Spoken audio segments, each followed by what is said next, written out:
Salut tout le monde, j'espère que vous allez bien. Alors aujourd'hui on va se retrouver donc pour la review de NXT TakeOver Back to Brooklyn. Alors je fais cette vidéo vraiment juste dans la foulée du pay-per-view, donc là c'est vraiment la réaction à chaud. Il est 5 heures du matin environ. Donc si j'ai la voix fatiguée, si ça se sent un petit peu dans ma voix, voilà, vous avez l'explication. Tout simplement, bah écoutez, on va pas perdre de temps, on va déjà commencer comme d'habitude par les caractéristiques du pay-per-view. C'était donc forcément le 20 août 2016. Donc ça se tenait au Barclays Center de Brooklyn, New York, donc qui était sold out. Et donc au niveau des thèmes musicaux, donc alors il y avait Relentless du groupe Mice and Men, il y avait Serpents de Neck Deep, et enfin il y avait Giants de Banks and Steels. Euh, Pareil, des thèmes que j'ai plutôt bien appréciés, surtout Giants que j'ai honnêtement dû écouter. Je sais pas combien de fois je l'ai écouté, mais c'est n'importe quoi. J'ai rarement écouté un thème musical de pay-per-view autant de fois en si peu de temps. Vraiment, bref, voilà, comme d'habitude NXT et les thèmes musicaux, c'est une régalade. Voilà, bah écoutez, moi je vous propose de commencer. Donc on va commencer par l'opener. Donc c'était Austin Aries Double A, donc qui affrontait No Way José. Donc moi j'avais pronostiqué, parce que oui, j'ai pas fait de vidéo pronostic, j'avais pronostiqué une victoire de Austin Aries. Donc alors mon avis, bon déjà la durée, donc je vous le dis direct, j'ai pas la durée officielle, donc encore une fois c'est le retour du Jean-Michel à peu près. Donc le match a duré environ 10 minutes, donc c'est une bonne durée, hein, parce qu'on va pas se le cacher, c'était pas le match le plus attendu de la soirée. C'était, je trouve, pas forcément le match que j'aurais mis en opener, mais c'est pas non plus, voilà, enfin je veux dire honnêtement ça m'a pas non plus choqué.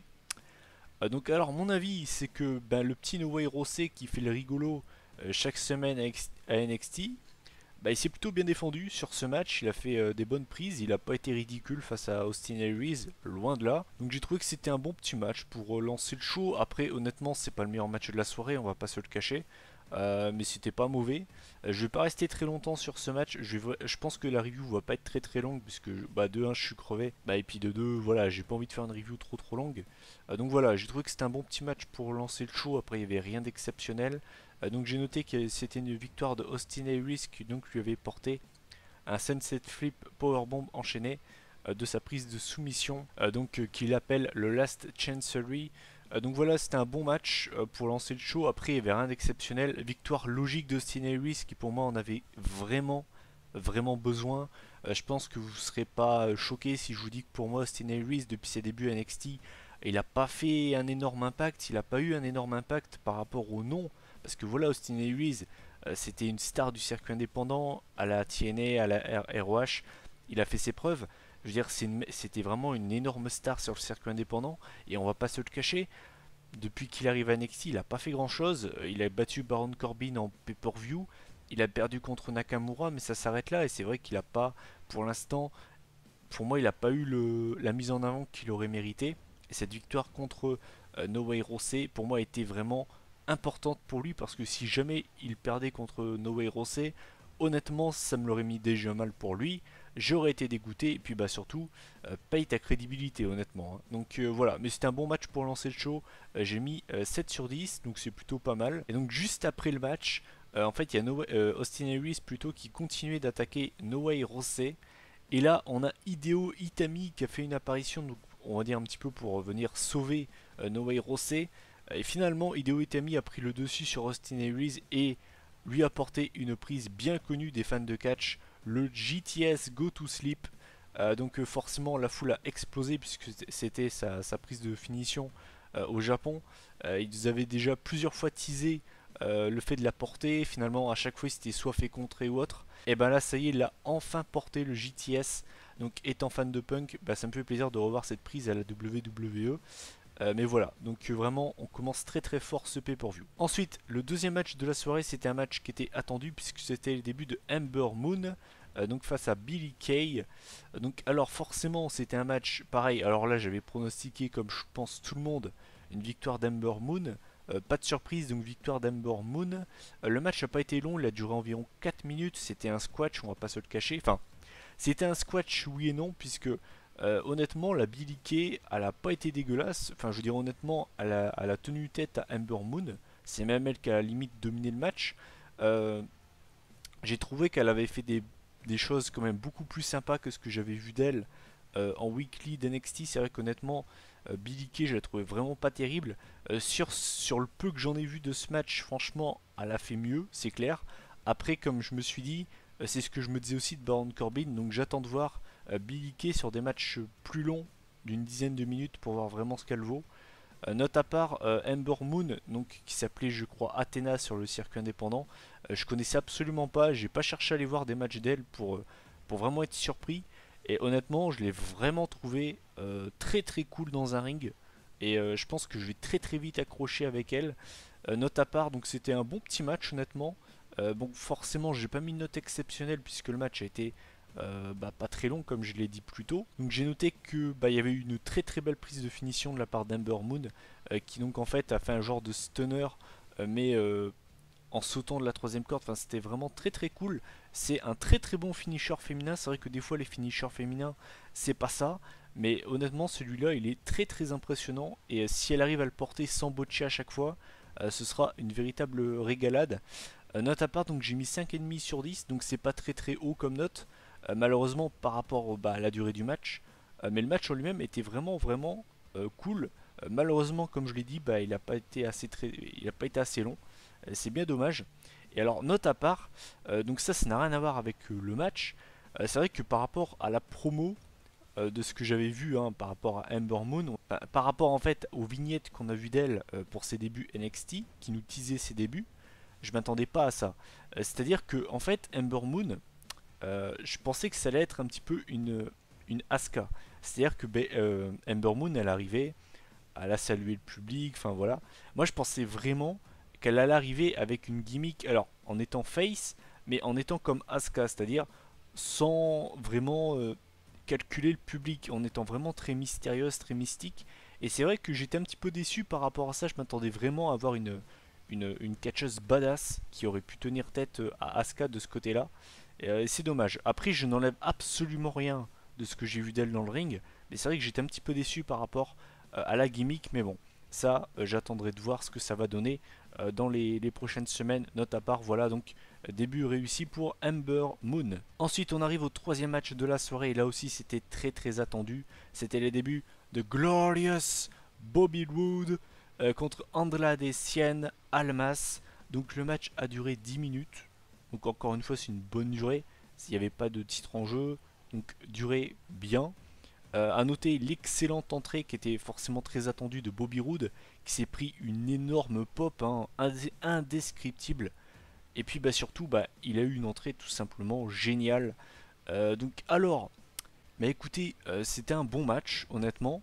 C'est pas Bobby Roode qui m'a fait la meilleure impression, c'est Andrade Cien Almas, qui pour moi a un petit peu le même problème que Austin Aries, c'est-à-dire que Andrade Cien Almas, depuis ses débuts à NXT, ça fait un petit peu un flop, on va pas se le cacher. Et là, dans ce match, honnêtement, il nous a sorti vraiment des belles prises. Et là, vraiment, j'ai vraiment kiffé sa prestation. Je vais pas dire porter le match, ce serait peut-être un petit peu, ce serait beaucoup, je pense, de dire ça. Mais il a quand même fait une belle prestation et c'est à noter. C'est surtout lui qui m'a impressionné des deux. Même si Bobby Roode, Bobby Roode nous a fait un joli travail de heal. Il prenait un petit peu de haut Andrade Cien Almas. Et au fil des minutes, il a vu que le mec il rigolait pas. Mais j'ai vraiment bien apprécié. Voilà, c'était un bon match encore une fois. Donc je vais revenir à la fin parce que j'ai rien d'autre à dire. Donc victoire de Bobby Roode. J'ai envie de vous dire très très logique avec un pun Fondle Slam. Donc par contre, c'est vrai que la prise de finition, j'aime pas du tout. J'espère vraiment que ça va pas être ça sa prise de finition.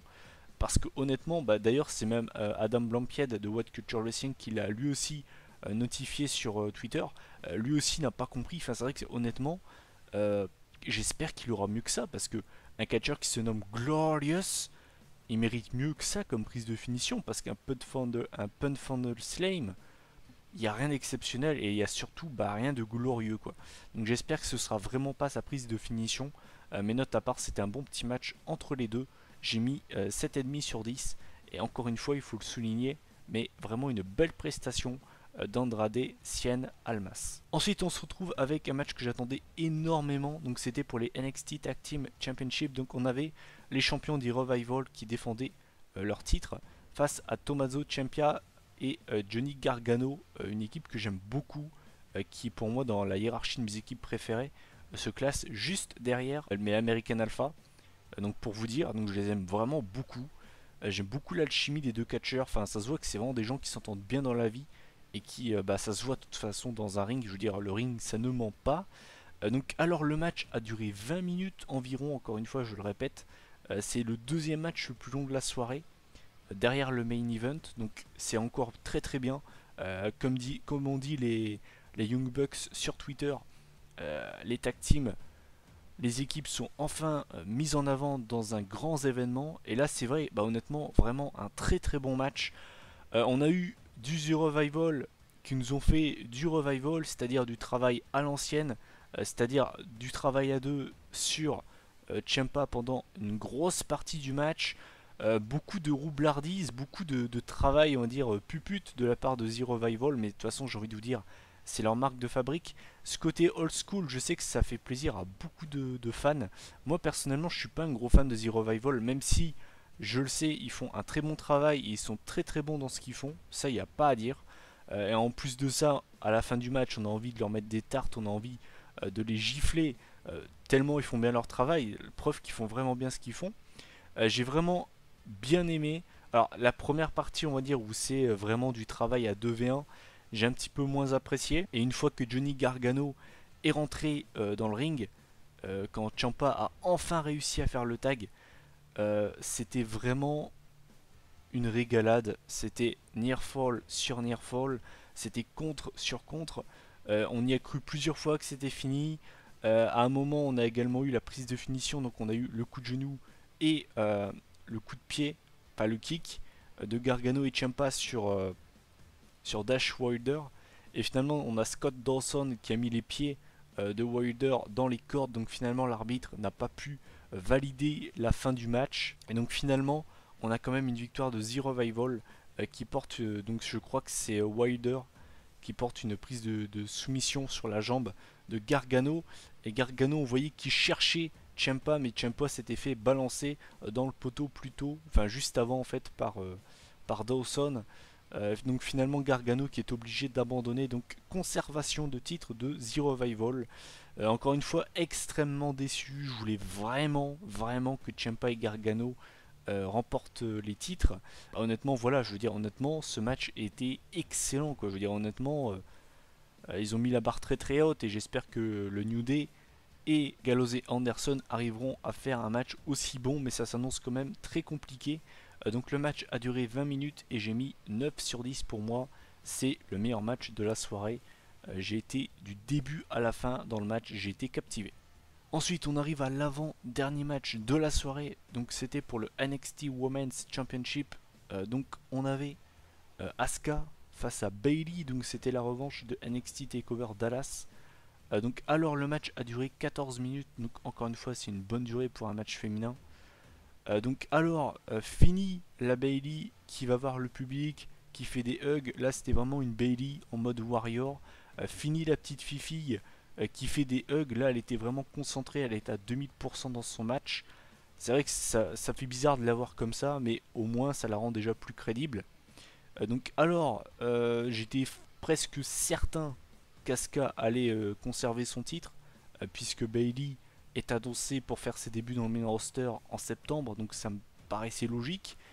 Note à part, donc avant de parler du résultat, le match en lui-même, j'ai vraiment apprécié ce côté de Bayley qui s'est surpassé, qui a laissé de côté ce côté fifille pour vraiment s'imposer en voulant tenir tête à Asuka. J'ai plutôt bien aimé l'affrontement entre les deux. Finalement, au niveau des botches, j'en ai noté un. Le botch de Bayley qui a botché sur Asuka. Je me rappelle plus exactement c'était quoi la prise, mais à un moment elle a botché Bayley. Donc bon voilà, ça fera plaisir à Alex Daka Wrestling qui porte Bayley dans son cœur, bien sûr. Note à part, donc Bayley qui a résisté à deux Asuka Lock. Asuka qui a résisté au Bayley to Bayley. Et finalement, bah, c'est Asuka quand même qui conserve son titre en lui mettant un énorme kick dans la face. Bah, je crois que c'est exactement de la même façon qu'elle avait conservé contre Nia Jax. Donc voilà, c'était encore une fois un bon match entre les deux femmes. À noter à la fin le hug, signe de respect entre les deux, donc ça pareil c'était cool. Et puis également à noter à la fin Bailey qui a fait ses adieux à NXT en faisant des, en allant voir Charlotte, Becky Lynch et Sasha Banks, les Four Horsewomen. Fin plutôt cool, vraiment une après-match vraiment cool. Et pourtant, je suis pas fan de Bailey, mais j'ai vraiment bien apprécié. C'était cool. Et de toute façon, Bailey, qu'on l'aime ou non, c'est mon cas. Hein, je suis pas fan de Bailey. Elle a marqué l'histoire de NXT et je trouve qu'elle méritait ces adieux, on va dire. Donc voilà. Mais sinon, pour revenir au match en lui-même, c'était vraiment cool. Donc au niveau de la note, j'ai mis 8 sur 10. Et puis voilà. Et enfin, on va arriver au main event de ce pay-per-view d'NXT. Donc c'était pour forcément le NXT Championship. Donc on avait Samoa Joe, le champion, face à Shinsuke Nakamura. C'était l'un des matchs que j'attendais le plus clairement de ce week-end catchesque. Vraiment, j'attendais une bataille entre les deux, une guerre. Et bah, c'est ce qu'on a eu. Alors, ça a été apparemment le match le plus long de la soirée, puisqu'apparemment il a duré un peu plus de 20 minutes. Donc forcément, bah, c'est une très bonne durée pour clôturer la soirée. J'ai noté, ça je pense que ça a surpris personne, que c'était un match brutal. De toute façon, c'est simple, j'attendais pas de technique avec ce match, j'attendais vraiment une guerre physique. C'est ce qu'on a eu. On a eu des coups de pied, des coups de poing, des claques, des coups de genoux. Enfin, c'était vraiment stiff, c'était violent. Je pense que tout le monde se souvient du coup de genou de Joe sur Nakamura à un moment. Enfin, comment ça a claqué, c'était incroyable, quelle violence. A noter également les énormes coups de genou de Nakamura, c'est sa marque de fabrique, j'ai envie de vous dire. On a également Joe qui a vraiment tenté pas mal de soumissions quand même. Il a tenté de mémoire, il a tenté le single leg Boston Crab. Il a également tenté le crippler crossface, la coquina clutch. Enfin, il a vraiment tenté beaucoup de soumissions. À chaque fois, Nakamura arrivait à s'en sortir. Il y a même Nakamura qui s'est même relevé du muscle buster. Mais finalement, eh bien, c'est Shinsuke Nakamura qui remporte ce match en battant Samoa Joe avec son Kinshasa sous une énorme ovation. D'ailleurs, j'en ai pas parlé, mais l'entrée de Nakamura était juste géniale avec le violoniste. C'était vraiment génial. Vraiment, merci Triple H, merci la WWE d'avoir créé NXT. C'était vraiment un régal. Quelle entrée pour Nakamura et surtout quel pop. Hein. Quel pop qu'il a reçu. Enfin, ça c'était pas une surprise, mais vraiment il est pire qu'over il est over as fuck, il n'y a pas à chier. Donc au niveau de la note, j'ai adoré ce match, c'était une véritable guerre entre les deux, une guerre physique, une guerre morale, enfin excellent. J'ai mis 8,5 sur 10, pour moi c'est le deuxième meilleur match de la soirée. Et alors, au niveau du résultat, j'étais mitigé, c'est-à-dire qu'en fait, j'aime beaucoup Samoa Joe, j'aime bien Nakamura, donc voir Nakamura champion, ça ne me dégoûte pas, mais je suis quand même déçu pour Samoa Joe qui a pas eu un long règne au final, et je pense qu'il aurait mérité d'avoir un règne plus long, Samoa Joe. Je pense qu'honnêtement, Nakamura avait pas forcément besoin, enfin, si Nakamura perdait ce soir, lors du pay-per-view, ça aurait absolument pas tué son overness et au contraire, ça aurait poussé les gens à encore plus le soutenir. Et lors du prochain NXT spécial, là je l'aurais fait gagner. Mais c'est vrai que je suis un petit peu déçu du règne de Samoa Joe qui au final n'aura pas été très très long. Et justement, on parle beaucoup d'une intervention de Goldberg pour le match entre Orton et Lesnar. Eh ben moi je me dis qu'avec cette défaite de Samoa Joe, c'est pas impossible qu'il intervienne. Faut quand même se rappeler qu'il y a pas longtemps, Samoa Joe nous avait dit en interview que on va dire un petit peu son dream match c'était contre Lesnar. Faut pas oublier que c'est un dream match pour beaucoup de fans. Et je pense qu'il y a moyen de se faire beaucoup d'argent avec un Samoa Joe Brock Lesnar. Donc honnêtement, il y a beaucoup de monde qui pense à Goldberg, même moi, hein. Mais attention, je mets une pièce sur Samoa Joe, c'est pas impossible qu'il intervienne dans le match entre Orton et Lesnar. Voilà, bah écoutez, en faisant la moyenne du pay-per-view, on arrive à une moyenne de 7,5 sur 10. Encore une fois, un pay-per-view d'NXT qui aura tenu toutes ses promesses. Encore une fois, j'ai pris mon pied du début à la fin. Pour moi, il y a encore une fois rien à jeter. Même le match entre Ember Moon et Billie Kay n'est absolument pas à jeter puisque c'était les débuts de Ember Moon. De toute façon, c'est toujours comme ça, les catcheurs qui font leur début, c'est rare qu'ils te font des matchs exceptionnels, à part Nakamura contre Zayn. À chaque fois qu'un catcheur a fait ses débuts à NXT, c'était pas des gros matchs. Regardez, Kevin Owens, c'était contre CG Perkins. Voilà, je vais pas tous vous les faire, mais c'est souvent comme ça. Andrade Cien Almas, c'était contre Ty Dillinger. Enfin voilà, je vais pas tous vous les faire, mais c'est souvent comme ça. Et c'est rare qu'à part le Nakamura Zayn, c'est surtout des matchs pour mettre en avant les débuts des lutteurs. Donc honnêtement, pour moi, il n'y a rien à jeter. Encore une fois, on est passé par toutes les émotions. Ça a commencé dès le début avec le teasing de la rivalité entre Austin Aries et Hideo Itami. Ensuite, on a eu les débuts d'Ember Moon, les débuts de Bobby Roode. On est passé par toutes les émotions dans le match entre The Revival et Tommaso Ciampa et Johnny Gargano. On est également passé par l'émotion avec les au revoir de Bayley à NXT. Et puis la joie pour beaucoup de fans avec la victoire de Nakamura. Bref, encore une fois, c'était du grand art. Bravo à Triple H qui a fait d'NXT quelque chose vraiment de spécial. C'est bien évidemment un produit WWE, mais c'est définitivement à part du main roster. C'est vraiment deux poids, deux mesures, ça n'a rien à voir. Et également, avant de clôturer cette vidéo, big up au public de Brooklyn qui encore une fois a été présent. Et qu'est-ce que c'est cool d'avoir déjà un show très bon, mais surtout un public qui suit, parce que bah, forcément ça te fait rentrer directement dans le show. Et encore une fois, bravo à eux, ils ont été bruyants, et c'est tout ce qu'on veut. Et vive Brooklyn et vive Chicago. Pour moi, c'est les deux meilleurs publics de catch, en tout cas aux États-Unis. Voilà, bah écoutez, cette vidéo est terminée, donc je vous invite tout simplement à donner votre avis en commentaire. Quel est le match que vous avez le plus aimé, le moins aimé, le moment que vous avez préféré du pay-per-view. Est-ce que selon vous il y avait est-ce que selon vous il y a quelque chose qui est à jeter dans ce pay-per-view? Parce que pour moi, même moi, honnêtement, moi qui critique souvent, honnêtement là je vois pas ce qu'il y a à acheter. Pour moi il n'y a rien à jeter. Bravo Triple H, bravo la VE, bravo tous les compétiteurs d'NXT. Vous nous avez encore une fois tous régalé. Donc voilà. Donc prochaine vidéo, bah, ce sera normalement demain, la vidéo résultat de SummerSlam. D'ici là, prenez soin de vous. Puis donc on se retrouve à la prochaine. Allez, bye tout le monde.